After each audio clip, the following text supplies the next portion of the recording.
Welcome to the Pre Nup, the wedding-obsessed podcast designed to help you plan your dream day. I'm your host, Adriana, and each week I'm joined by the industry's top professionals, celebs, influencers, and friends who are sharing their best tips, advice, and mistakes they've made so you don't have to. The Pre Nup is a Love Stories TV podcast. This episode is brought to you by JTV, your one-stop shop for happily ever after. Visit jtv.com/wedding and get 20% off with code WED20. Ladies, welcome back. We are solo dolo today. It is just us, and Chris is in the room too. So if there's anything that you don't want him to know, just keep it on the low. But we won't share your secrets, except that that's exactly what we're doing today. But we're keeping everything anonymous. So, I love having guests and experts on the show, but I really like this format as well because you guys write in a lot on Instagram and TikTok and email and whatnot. So we're going to go through some of your qualms and some of your unhinged wedding stories today, which I'm very excited about. So obviously I hope that wedding planning is smooth sailing for you and you're just loving it. But unfortunately, as you probably know by now, not everything goes according to plan. Sometimes there's a little wrench thrown in. So let's start with the unhinged wedding stories because I put out something on Instagram stories about what are your most unhinged things that are happening during wedding planning. And I chose the top 5 and we'll just go through them and kind of discuss. After unhinged wedding stories, we're going to talk a little bit about wedding music. This topic has come up a decent amount and you have some funny commentary on that. So I'm excited to share. And then we're going to close out with some good old-fashioned premarital counseling. Read in some submissions. We have an update today from the bride, if you remember the Montauk bride who wanted the food truck after the wedding and the venue owner was telling her no. So Big Vic was on the episode where we gave her some advice. We did a little role play for anyone who remembers our acting chops, but this bride handled it really well. And I think if anyone's dealing with something similar, they're going to be able to take some lessons from what she did. So let's start with the unhinged stories first. Okay, number 1, our budget was $100,000, now $130,000. LOL, who can't relate to that? Seriously. And our planner said we had champagne taste on a Prosecco budget. My mother-in-law heard it and thought it was so rude. I was definitely hurt, and my fiance was super mad by that. Even though that may be true in the wedding world, we thought it was so invalidating of the investment our families are making. Yeah, that is like the rudest thing a planner could say. And especially going into it, typically a planner is going to know the general budget ahead of time. That's how most planners will work. So especially if you're getting started, you don't know these things. A lot of planners will go based on percentage. And even if they don't, one of the first questions they'll ask you is what your budget is, just so they know what they're working with. So for this planner to shame this couple about their $100,000 budget, which, by the way, like this bride said, in the wedding world, maybe it's not an astronomical amount, but we all know in the real world, $100,000, a ton of money. Like, it's a lot.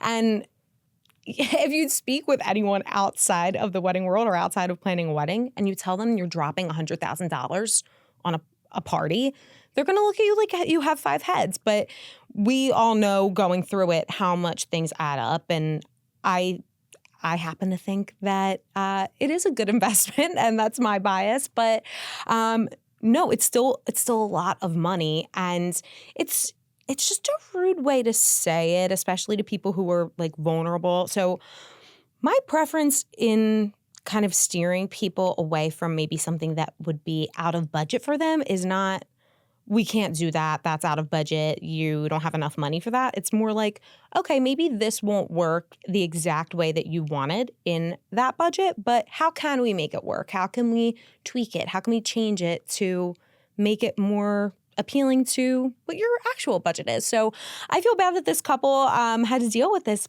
biatch of a wedding planner, but yeah, if you didn't fire her, maybe it was just a one-off comment and she's really excellent otherwise, and maybe she just thought it was a joke, and who doesn't love a good joke? But maybe let's make them in a little better taste when we're dropping $100,000, because it is a lot of money. $130,000 now. Okay, next unhinged wedding planning story. My mother-in-law is still not talking to me because I said she couldn't wear white to our wedding. Her rebuttal was, "This is my only child's wedding." Like, correct, ma'am, your child's wedding, not yours. Oh, wow. Okay, yeah, mother-in-law. This is not your wedding. You said it yourself. Like, you just made it very clear. This is my only child's wedding.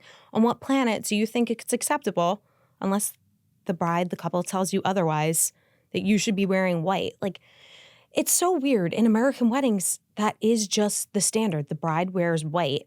And you see it at weddings. Like, people will come showing up in white. And you're like, are they from Mars? The only other explanation I would think is like maybe they're from a different culture, they don't understand. And I think at that point, if you're a normal person, you can kind of be like, all right, I understand they didn't mean any harm by it. But I hate to be a pessimist, but I'm just going to go there. I think most people who wear white to weddings are looking for attention. They want to outshine the bride. They can't stand that there's one thing that's not about them for 1 second, and they have to pay attention to someone else. And unfortunately, this is your mother-in-law, my dear, and you're going to be dealing with her for a long time, God willing. So I do hope she changes her ways and stops being so nuts and starts speaking to you again, because she should not be wearing white to your wedding. And if you need me to be the bad guy, just send this to her, and I'm happy to be the bad guy. No, you are not wearing white to the wedding, mother-in-law. But, this is not a relationship ender. Please don't sever ties with your in-laws because of stupid wedding stuff. Just tell them you're not comfortable with it. I'm sure you already did, and that's why she's not talking to you. But God willing, she will come around. I'm keeping my fingers crossed for you, girl. All right, next unhinged wedding planning story. So we got this morning. Currently unraveling. My cousin has called and texted me several times in the last few weeks to see her table assignment for our wedding. I told her I'd let her know when I had it finalized because we still have some last-minute RSVPs to tend to, which might change things. She was mad that I didn't answer quickly enough. I told her I have a lot going on. She said, we all do. Big blow-up fight. She said she needs an answer by end of day today. Okay, boss. I don't know who your cousin thinks she is. She sounds really funny. That's so crazy. There's probably more context as to why she wants to know her seating arrangement so badly. There must be some sort of like uncomfortable family dynamic or other kind of dynamic that she's really worried about. But no, I think it's hysterical that she's being so freaky about this. And no, you don't owe her anything. She'll get her a table assignment at the wedding like everyone else. And if you want to be so kind and generous as to let her know beforehand, but we all know that a lot of times things change and move around. Like there are times day before the wedding that someone drops out, and maybe we're moving table arrangements around if we're doing, place cards, escort cards, rather than, a seating chart. And even in that event, even if you're doing a seating chart, you can still change table assignments as long as you let people know.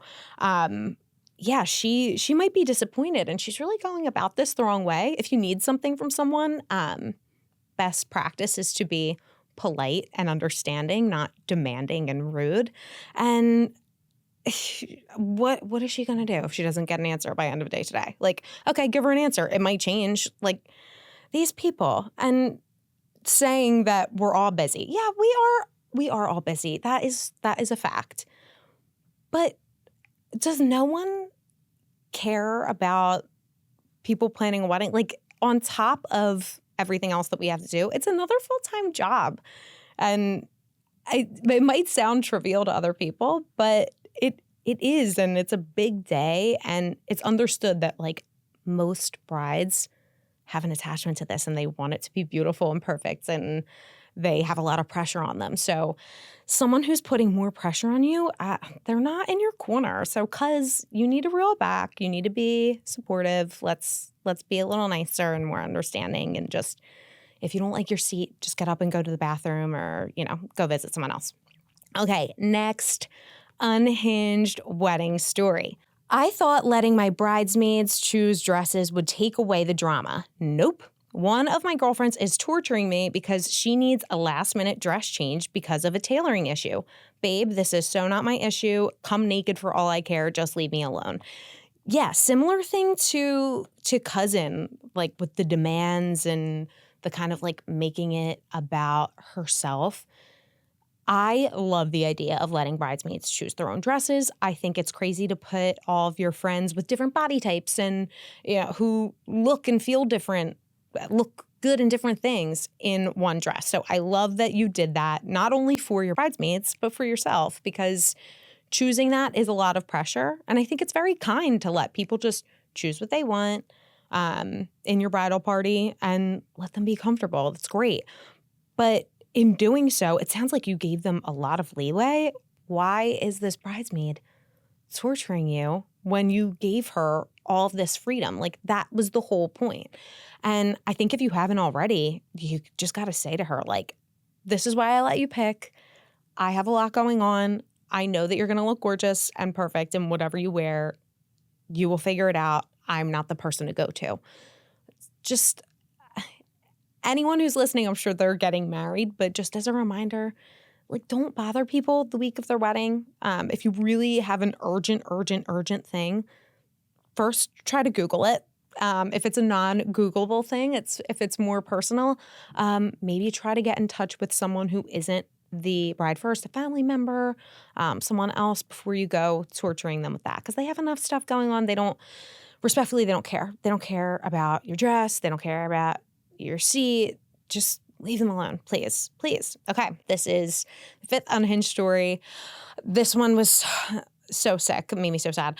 My venue closed 2 weeks before my wedding. No warning, not even a phone call. We found out word of mouth. Wedding is sadly being postponed, but fortunately, all vendors are working overtime to be accommodating. You do hear about this from time to time, like a place will just abruptly close, and I mean, you would hope that they would give their clients the courtesy to a phone call to let them know, like, A, we're closing. That would be, ideal in an unideal situation. But yeah, to like not even let them know that they have closed. There's so many elements to this. It's like, okay, what are we doing with all of the deposits that we already gave? Like, how are we going to find another place? It's so much money spent. That's the big thing. But now this couple has to move their wedding and everything was done. They probably spent so much money in invitations and postage and everything surrounding this specific date. All of their vendors, this was so nice that they have, fortunately, great vendors that they chose that are trying to be accommodating and probably working with dates to try to work with each other, or at least, refer vendors. But it just adds this whole element. There are unforeseen circumstances that happen all the time.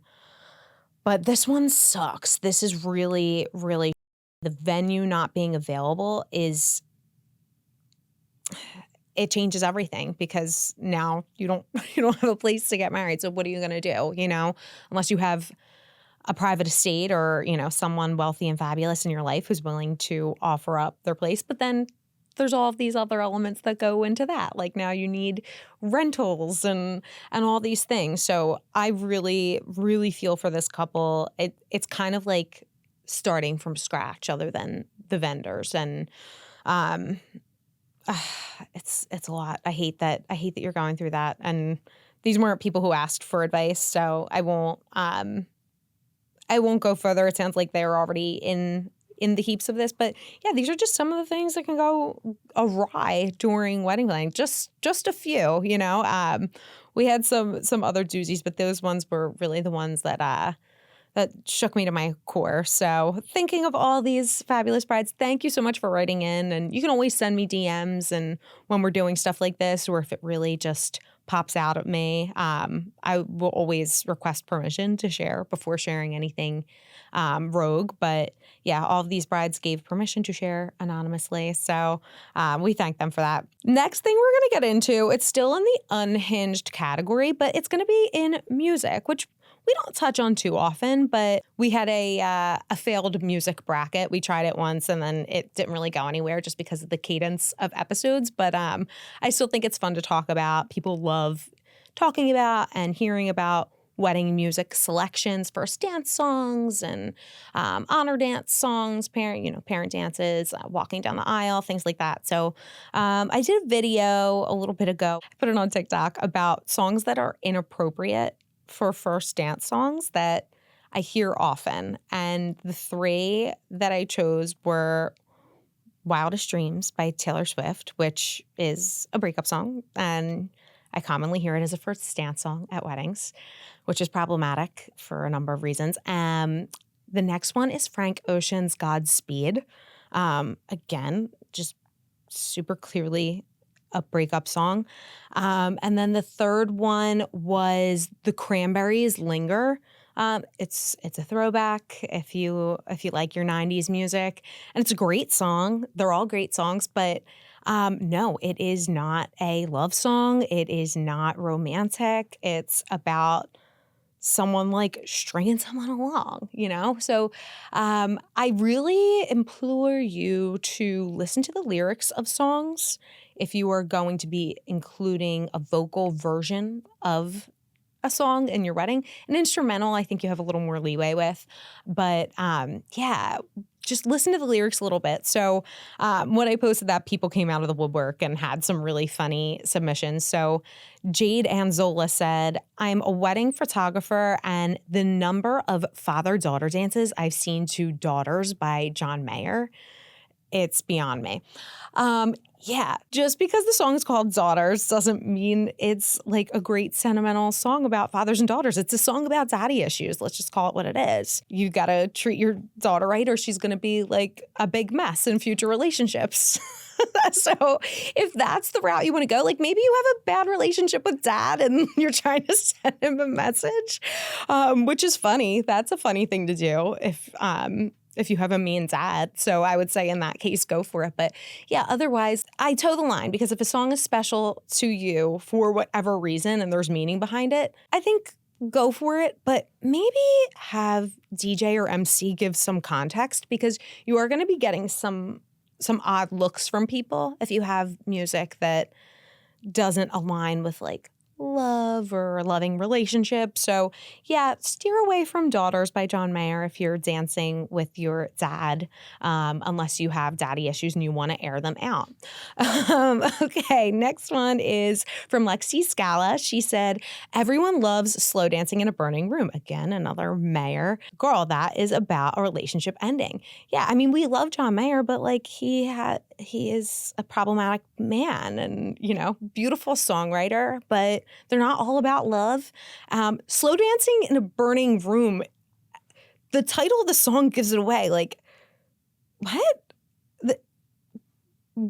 Everything about the song, like, we're doomed. It is a full-on, maybe not even a breakup song, but a song about a relationship that's never going to last. So if you're going into your marriage knowing that, maybe it's the song for you. But if you want your marriage to last, which I'm hoping you do, I'm hoping we're going into this for the right reasons, and you're not slow dancing in a burning room,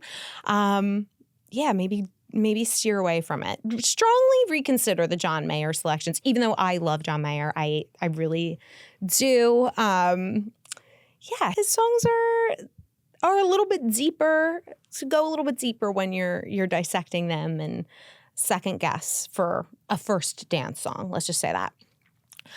Ali Labra said A Glimpse of Us. So you all know that song. And like at face value, it's like, oh, it's pretty. It's like, oh, a glimpse of us. But it's talking about being in a relationship with someone and picturing someone else.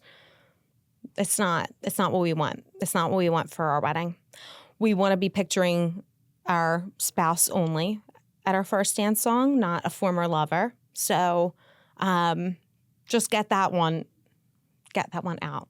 That doesn't belong at all. Okay, Cha-Cha says, my fiance wanted Good Luck Babe by Chappell Rowan as our first dance song. It sounds like your fiance's really funny. I think it's funny to go for something that's like a joke as a first dance song. I do. I think this is so out of left field. No one's going to think this is like you're trying to be romantic. They're just like, oh, they're silly. They're partying. So if it's very clear that you're not trying to make this what it isn't, yeah, go for it. But I like this Cha-Cha's fiance. He makes me laugh. Okay. Kaylee says, my fiance wanted You Were Meant for Me by Jewel. And I was like, babe, that's a breakup song. Yeah, it is. That's a breakup song. I always think of The Office, the episode of The Office with Pam had a former boyfriend. I think it was Roy. And I think that was their song. And that's like the whole point of it, that they didn't belong together. It's a breakup song. It's a great song. Jewel is fabulous. We love Jewel. But no, you do not want that for your wedding song. Okay. Megs B. Petty said, I saw a first dance. I always love if I can make Chris laugh. Megs B. Petty said, I saw a first dance song to Saving All My Love for You. That is a song about a woman having an affair with a married man. Like what? Okay, Megs B. Petty, I see you on this so much. I love Whitney Houston as much as the next guy who doesn't. She is just RP. I mean, she's our queen forever. You know, I will rue the day Bobby Brown was born for the rest of my life. Everyone knows I hate Bobby Brown. I probably bring it up way too often for a wedding planning podcast. But yeah, Whitney Houston is a star. She has plenty of great songs that you could choose from. She does a cover of Higher Love, which like that would be a great wedding song. But no, Saving All My Love for You is about a man having an affair, and Whitney is the other woman. And again, it's just not a way we want to enter in a marriage. You know, maybe that is the product of your relationship. Maybe you were the other woman and that's how you got started. You'll want to keep that on the down low if that's the case. We don't maybe want all of our friends and family to know that. They probably already do, but we don't want to draw attention to that on the wedding day. We want to draw attention to other things, like the fact that you're in love and you made it and you're here. So let's get away from Saving All My Love for You, okay? Listen to the lyrics, people. Okay, and then this is going to be the last one that we do for this because we did a bunch, but Lindsay Hanley said at the Lumineers concert, they said, please stop using hey ho, ho, hey. Yeah, I know that song. Chris is like this old bitch. She doesn't know anything. As a wedding song, so the Lumineers said at their concert, please stop using hey ho as a wedding song. It's not a love song. And I admittedly thought this was a love song. I looked up the lyrics and I realized that no, it's not. It's like a woman who's moved on from the singer. And yeah, he's saying like, I belong with you, you belong with me, you're my sweetheart. But he's dreaming, you know, it's not the case. So this is a desperado song, and we don't want that. We don't want that for our first dance. We want something that is all-encompassing of love and togetherness and, yeah, nothing desperate, nothing about affairs, nothing about scorned lovers, nothing about daddy issues. Let's stick to love. And if we're not going to, let's give a little disclaimer from MC. Let's just say like, hey, you're about to hear our first dance song. It's a little non-tradish, but it has really special meaning to us. So, and just leave it there and people will understand. This episode is brought to you by JTV. Life's most memorable moments deserve something truly extraordinary. And when it's your wedding day, every detail counts, especially the sparkle. That's why JTV is here to help your entire bridal party shine. From gorgeous cultured pearls and dazzling Bella Luce to moissanite fire and brilliant Prasanna lab-grown diamonds, you'll find the perfect giftable pieces for bridesmaids, flower girls, and the mothers of the bride and groom. Shop now at jtv.com/wedding and enjoy 20% off your purchase with code WED20. Whether it's for the big day or happily ever after, JTV has the jewelry to make every moment unforgettable. Okay, and then someone asked me what my top 5 wedding songs were. So I like something that people can shimmy to. I personally think that the first dance, especially if you're going to do it at the kickoff of reception, is kind of the tone setter for the evening. So if you pick something that is sentimental to you and special, like, yeah, I think it's nice, but it's special to you guys, and there are other guests there, and you want them engaged, and you want the party to kind of get started. So you can always dance to something that you guys love, or you can like take a minute to go listen to it during reception, whatever. But when you're entertaining, you kind of want to stay in that mindset. So I like something that the people can shimmy to. I like inviting guests out onto the dance floor during first dance. Perhaps not for the whole thing, you want them to see you, and that's why they're there, but something people can groove to. So these are my top 5. My number 1 is Come and Get Your Love, Redbone. It's just a bop, and it's happy, and it's cute, and it gets the people going. My number 2 is Too Marvelous for Words by Frank Sinatra. It's a classic. It's like not too slow, but it's not too fast if you don't want that vibe. It's just like a sweet, lovely song. The message is very sweet.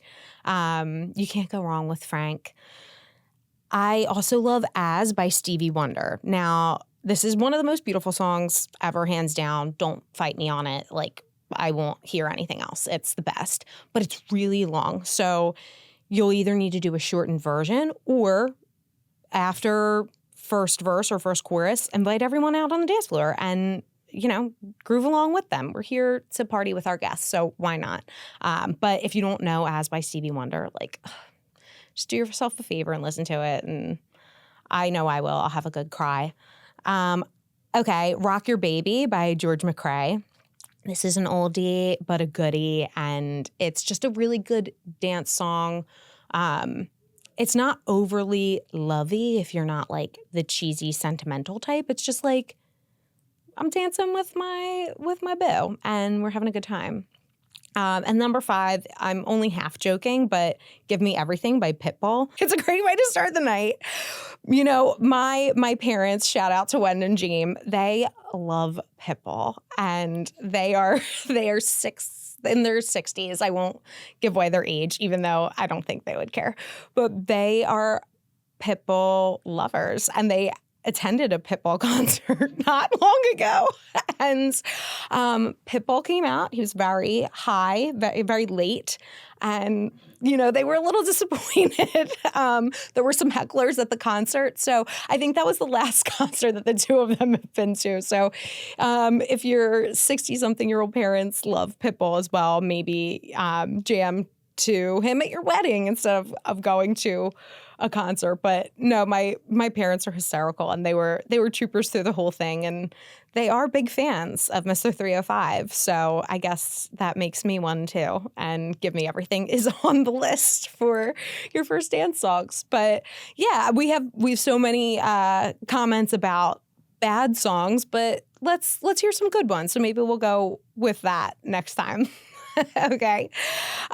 We are going to end today's episode, it's going so fast, with some premarital counseling submissions. So this first one, let's call her Lilo, because this is about a Hawaiian wedding. So Lilo says, "Hi, Adriana. As a fan of all things thanks, Lilo, your knowledge and great tips, tricks, and key advice from your guests on the Pre Nup, I naturally went to you when my fiance and I were asked for a guest list from my best friend planning our engagement party.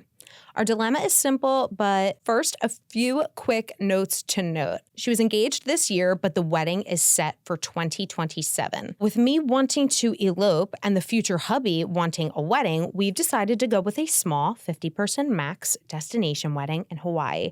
Oh, my jealousy. This sounds so fabulous. Okay. Our question is, do we only invite our wedding guest list to our engagement party? According to AI and Google, this is proper etiquette. Or can we invite even our B guest list as well? With being a small destination wedding, we see the engagement party as a way to celebrate with them and them with us, but don't want to create expectations, disappointment, or broken hearts when it comes to sending invites. Any guidance is appreciated. Mahalo. Okay, I love this question so much. So her question basically summed up is they're having a small wedding. Can they invite their B guest list, the people they would have wanted to include in the wedding if it were larger, to their engagement party? And yeah, etiquette says no. Like traditional etiquette says the people that are invited to your engagement party are the people that are invited to your wedding. So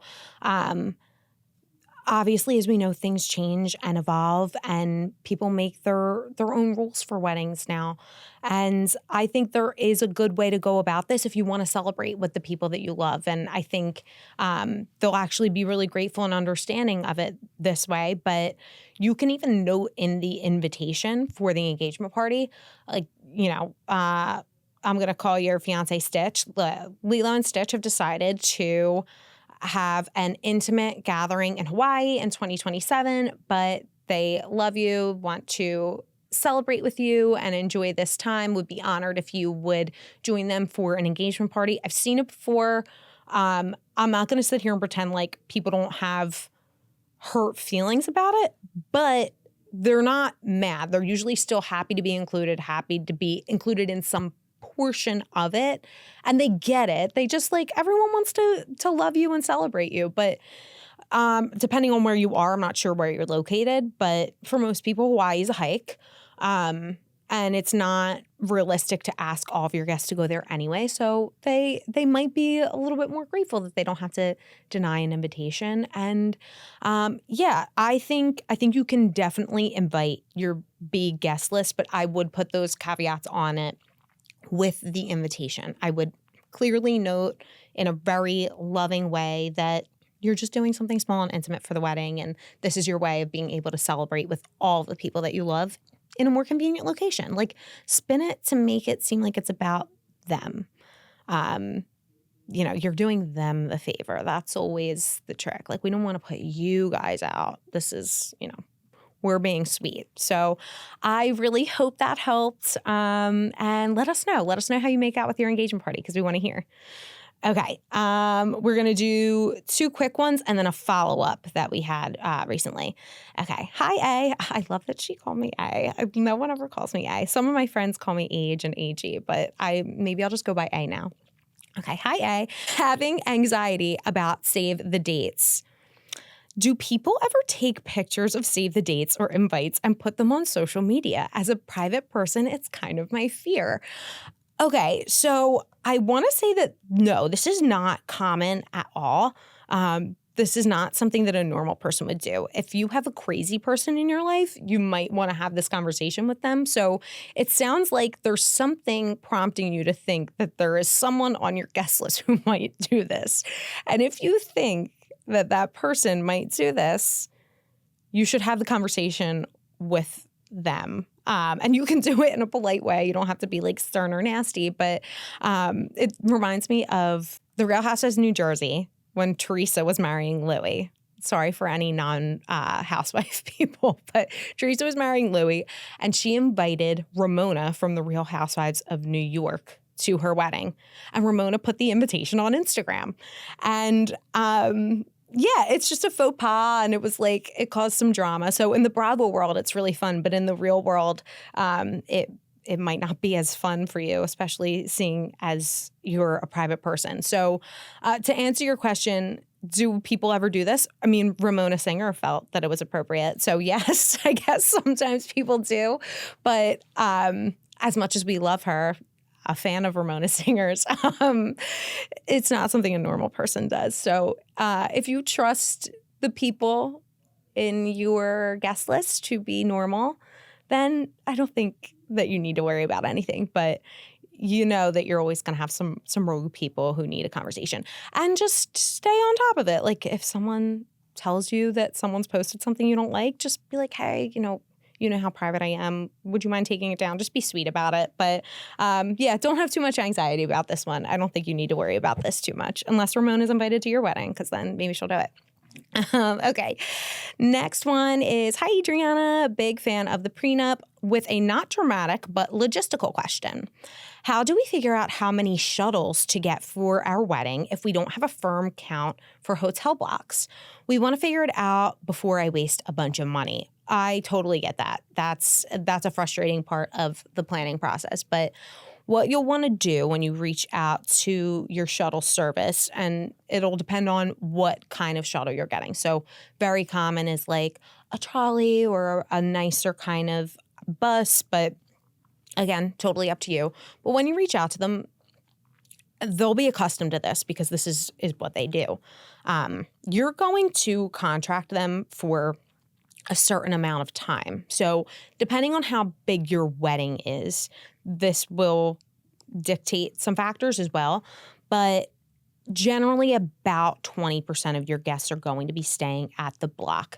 And it's hard to tell that beforehand. Some people book their hotel outside of the block, either by accident or they have like points and perks that they want to use. Otherwise, they don't want the block rate. The best thing to do is give the shuttle company your number of guests, like that 20%-ish that you think, and maybe like a little over just to be on the safe side.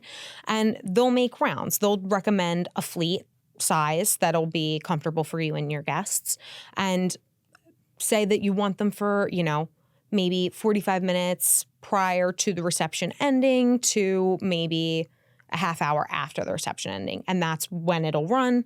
And you can let guests know in like a welcome bag if they're coming to the hotel. You can put that on the wedding website. If you're doing a wedding Instagram, which I talk about in other episodes, you'll definitely want to do that. That's a great idea. But yeah, you can give your guests that information of when the shuttle will be running. And the company that you reach out to for the fleets will direct you on what the best size is. So I wouldn't worry about like booking too many. They'll probably give you 1 to 2, depending on how big your wedding is, and just make several runs. So not something to worry about. The pros have got this one. So yeah, I hope that solves some of your stress. Okay, and then this one is a follow-up. So again, if you remember, Big Vic and I gave some advice to this lovely Montauk bride, where I played the evil venue owner and she played the sweet bride who ended up getting her way, and we hope that was the case for her. So this is the follow-up. Hi, Adriana. I ended up scheduling a phone call with the owner. I put on my big girl panties and explained to him that the food would be given out in gift bags as guests wait for cars at the valet. I made it super clear his staff would not be handling the food, nor would the food be eaten inside the venue. I promised the food would not be brought back inside by guests and only given out as they leave. We ended up having a very productive conversation. Now I just have to make sure no one finds out about the food truck outside until they're ready to leave for the night. I can see a few friends of ours stumbling upon it and running back inside, acting like they just found a pot of gold. LOL. I definitely learned that sometimes a phone call can really do the trick. There is so much emailing back and forth in this planning process that information can so easily be misconstrued and forgotten about. Best a not so stressed out bride anymore. I am so glad that you solved this and you had the conversation. I totally agree with that. I think we email communicate so much, and in our lives, we text and we email constantly, and no one wants to just hop on the phone and have the conversation. And even the tone of voice can really just change the outcome of an entire situation. I'm so glad you got your way. So if anyone doesn't remember, this bride wanted a food truck outside of her venue. The venue owner was saying, no, they couldn't do that. They wanted to charge her extra and things like that. And we had a couple reasons as to why they might do that. Common thing in venues is liability of serving food on a premises that isn't yours, that hasn't been verified by you, whatever. But no, it sounds like she had the conversation with the venue owner. She said it's not going to be directly on premises, and they got it all sorted out. So That makes me really happy to see, because we all go through these struggles while wedding planning. And sometimes it feels like we're never going to get out of it. But the more we put it off, the more we stress about it, the more it just becomes this big balloon of an issue and just rains down on us. But if we can solve it and get through it, even if it's not the exact outcome that we want, which this bride did have the exact outcome that she wanted, so kudos to her. It's always better to just dive into it, or have someone dive into it for you. If you have a planner, that's great. If you have an aggressive maid of honor, that's great too, if you're a little bit more timid. But I had so much fun going through some unhinged things with you guys today. And I so appreciate you listening always. If you ever want to submit a premarital counseling question, concern, you can email Adriana at the-pre-nup.com or podcasts@lovestoriestv.com. And that is it for us today. Thank you so much for dealing with me the whole time. I love y'all so much, and happy wedding planning. Thanks for tuning into the Prenup. This episode is brought to you by JTV, your one-stop shop for happily ever after. Visit jtv.com/wedding and get 20% off with code WED20. Don't forget to subscribe and leave us a review on your favorite podcast platform or on the Love Stories TV YouTube channel. Follow at @the_pre_nup and at Love Stories TV on Instagram for more. Have feedback or suggestions for the next episode? Feel free to reach out to us at podcasts@lovestoriestv.com.